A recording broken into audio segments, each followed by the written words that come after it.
Simplifying complex fractions. A complex fraction is when you have a fraction within a fraction. And so in this skill, we're going to work on just regular fractions using only numbers so that we can get used to the mechanics of simplifying complex fractions before we jump into doing it with rational expressions. And we have all these polynomials everywhere. So let's just get used to our basic strategy for how we would tackle complex fractions. Basically, your goal is to write any complex fraction as a single fraction with a numerator and a denominator. So right now I have a fraction in a numerator, and I have another fraction in a denominator, and I want to get rid of that. So really, one strategy is to write this as a division problem. 3 over 5 divided by 9 over 10. And then just like any division of fractions, I flip and multiply. So now cancel and cancel, and I'm left with 2/3. So I've taken that complex fraction and simplified it into a regular fraction. Let's see a more complicated example of that. So now I've got a slightly more complicated example of a complex fraction. What do I want to do? I want to simplify the numerator and denominator as much as possible and basically feel it out. Just where am I going to go from there? So to start with 1 minus 1/3, I'd rather write that as 3 over 3 minus 1/3 so that I can subtract those two numbers. One is just 3 over 3. And on my bottom, I just have this basic BEDMAS problem. 4 squared is 16, plus 4 times 5 is 20. So this is 2/3 over, 2/3 in the numerator over 36 in the denominator, which is 2 over 3 divided by 36. So I'm taking my numerator, dividing by my denominator. So I can write this as a flip and multiply problem, or as a multiplication problem. Flip and multiply.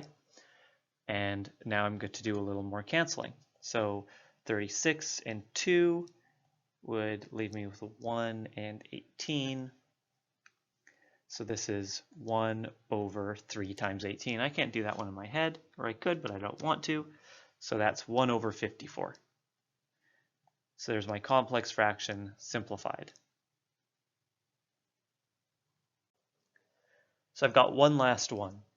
So as we're seeing so far, what I like to do is to simplify the numerator and the denominator first, and then take my fractions and write as a division problem. That's the way I like to do it. But in math, there's many right ways to the answer, as long as you're obeying all the proper math rules in your intermediate steps.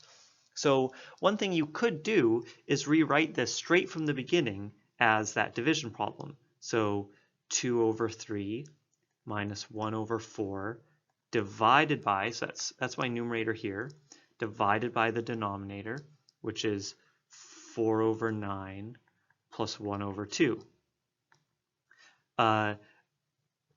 What I find is I don't like doing this as much because there's a temptation here to do the flip and multiply early.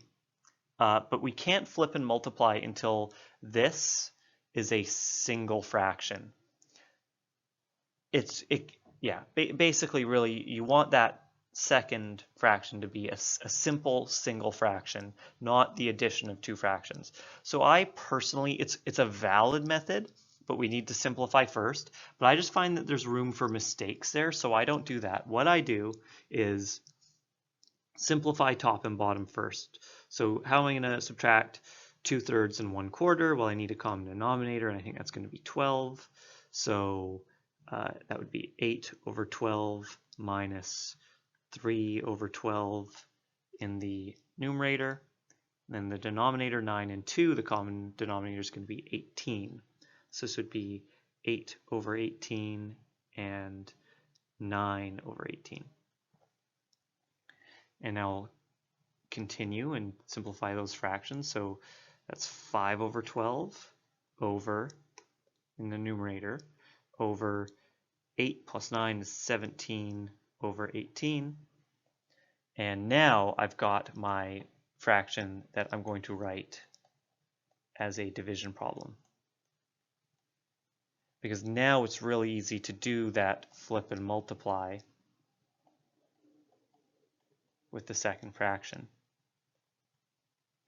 and cancel anything that I can. So 18 and 12 have a 2 in common. Is that it? They also have a 3 in common. So is there more? Yeah, they have a 6 in common. So 18 can be divided by 6, leaving me with 3. 12 can be divided by 6, leaving me with 2. So 5 times 3 is 15. 2 times 17 is 34. So there's my simplified fraction.